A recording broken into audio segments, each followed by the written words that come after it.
you're going to connect to your, with speaker wire, we splice this into your RCA cables or audio cables in the back. You're going to splice this into the left and right rear speaker wires.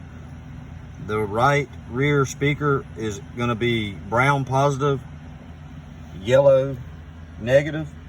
The left rear speaker wire is going to be a light green or light blue, or light green and violet, positive and negative. It's on the 20-pin connector.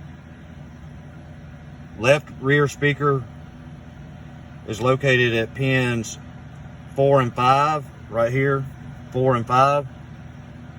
Right rear is located on the back side over here at 13 and 14.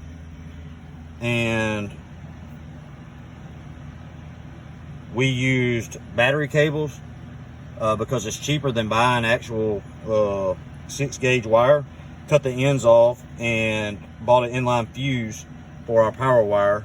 This is an installation of Rockford Fosgate 12-inch powered subwoofer in a 2017 Nissan Sentra.